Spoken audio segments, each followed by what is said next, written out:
Jacob de Varieux, le grand qui nous a quittés. Alors, j'ai envie d'en parler de manière spécifique. J'avais fait un audio il y a quelques jours, il me semble, hein, c'était sur Kassav. Et je voudrais qu'on revienne sur Jacob de Varieux. Alors, avec un angle d'approche un peu différent. Lorsqu'on écoutait la musique de Jacob de Varieux, alors pour ceux qui ne savent pas, il avait sorti, il a sorti plusieurs albums, mais j'avais acheté un album de lui à l'époque où il était seul. Bon, il y avait sûrement les musiciens de Kassav derrière, mais en tout cas, les compositions venaient de lui.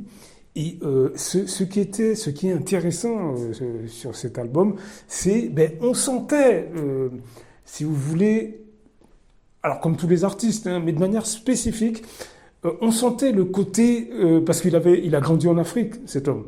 Eh bien, ça se sentait. Ça se sent dans son son, sa façon de jouer. On sentait quand même que, oui, la Guadeloupe, bien sûr, mais derrière, il y avait quand même un son prononcé, typiquement africain. C'est difficile à expliquer, c'est quelque chose qu'on ressent en fait. Tout ça pour vous dire que les racines ne mentent pas. Vous voyez ce que je veux dire? Quand vous aimez ce que vous êtes, ça se sent. On le ressent. Vous voyez ce que je veux dire? On le ressent. Malheureusement, nous avons... Alors, heureusement, je dirais déjà dans un premier temps, nous avons des gens qui veulent que nous connaissions un peu nos racines, notre histoire. Et ces gens sont même parmi nos politiques. Alors c'est vrai que, comme vous le savez, hein, moi je pense que ce soit Martinique, Guadeloupe, Guyane, nous avons des élus locaux qui sont totalement incompétents. Mais il y en a quand même quelques-uns qui sortent du lot. Et vous allez voir, je vais vous passer un petit audio là, un petit extrait, mais vous allez voir comment ils sont combattus. Comme je vous le dis dans tous ces audios, ils sont combattus par les élus de nos pays eux-mêmes. C'est extraordinaire. C'est extraordinaire.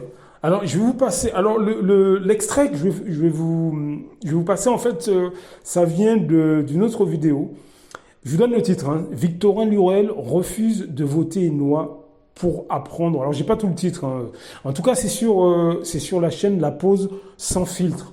C'est un député chez nous qui s'appelle Nilor, qui a, je vous mets l'extrait, qui a tenté de faire voter une loi pour que dans nos pays, que ce soit Martinique, Guadeloupe, Guyane, que notre histoire soit enseignée. Et de manière extraordinaire, mais à la limite, c'est même pas étonnant, c'est un autre député un député antillais qui ne veut pas. C'est extraordinaire. Je vous laisse écouter. Vous avez la parole. Cet amendement vise à intégrer dans les programmes scolaires un temps consacré à l'histoire de nos territoires. Nos régions, nos pays ont une histoire qui leur est propre et que nos enfants doivent connaître. En Martinique, en Guadeloupe, en Guyane notamment, notre histoire fait partie de notre patrimoine culturel et doit être enseigné aux élèves. Monsieur le rapporteur, votre avis sur cet amendement 32, s'il vous plaît. Je salue la productivité, la créativité de mon collègue, mais la définition des programmes scolaires ne relève pas de la loi. Nous devons tous nous y faire. Je rappelle que j'étais dans cet hémicycle lorsqu'en 2005, on a voulu précisément imposer un type d'histoire, une certaine vision de l'histoire sur les aspects positifs de la colonisation.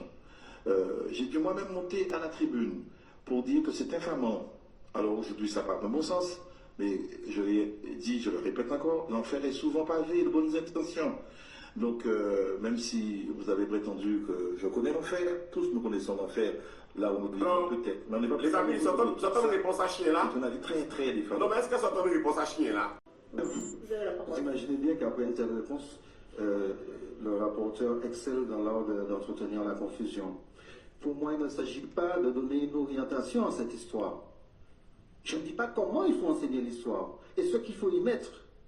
Je dis tout simplement en tant que thématique, l'enseignement de l'histoire de nos territoires, et je n'y mets aucun contenu particulier, je n'impose rien à personne, cet enseignement de notre histoire est capital.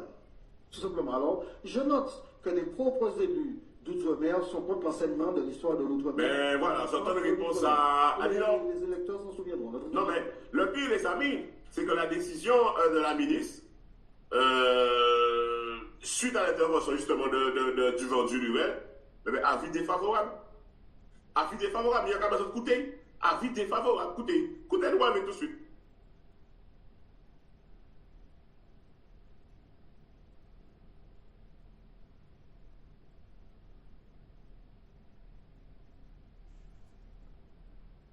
Merci, Madame la Ministre. L'avis du gouvernement, s'il vous plaît. Avis défavorable. Merci. Je vais mettre au vote cet amendement. Vous avez vu les amis? Voilà, réponse défavorable. C'est-à-dire que Victorin Lurel, il est contre le fait qu'on enseigne l'histoire de la Guadeloupe à nos enfants guadeloupéens à l'école. Il est contre. Il préfère qu'on, voilà, dans le contexte actuel, vous voyez bien tout ce qui se passe tous ces derniers temps. Le peuple se cherche, le peuple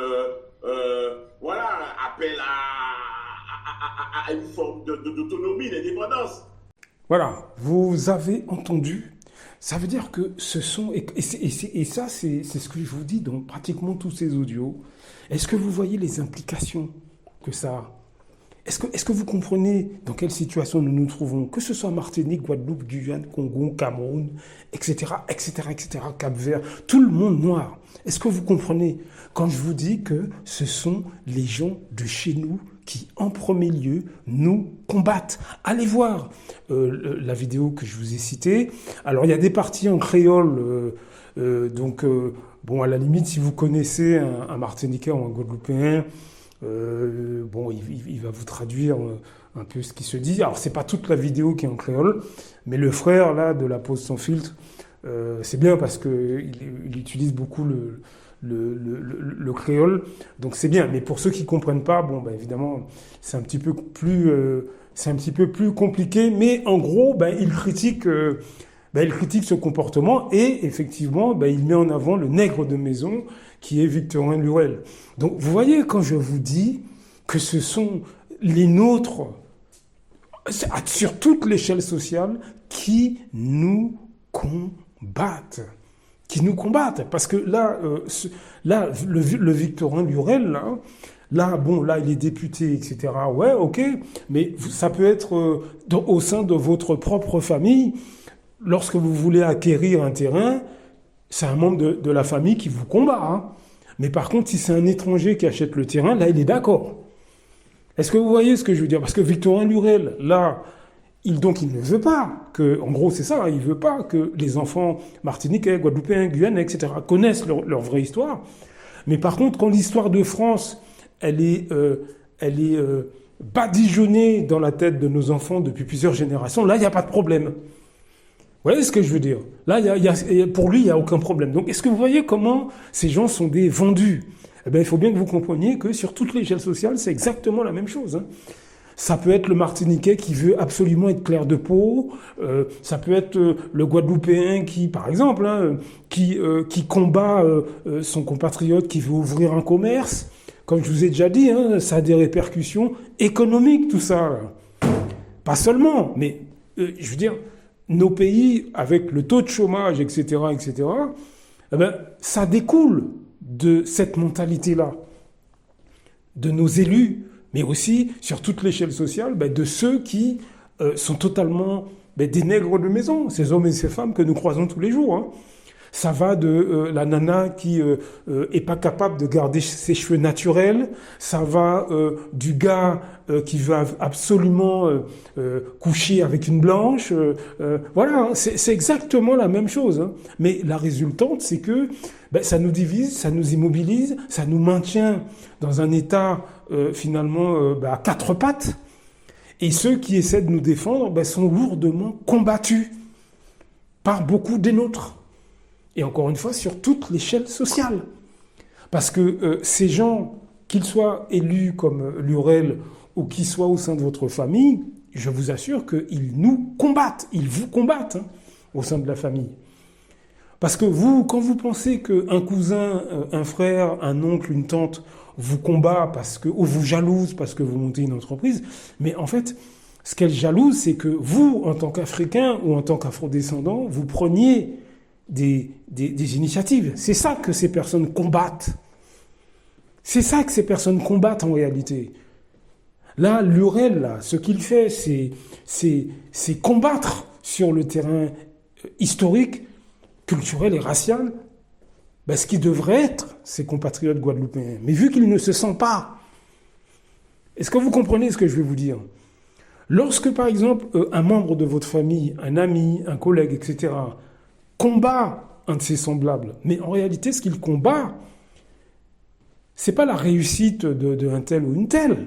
Non, c'est sur le terrain culturel, racial, historique qu'il vous combat. Je ne sais pas si je suis très clair. Donc voilà où on en est. Blaf, la lutte continue, à très bientôt.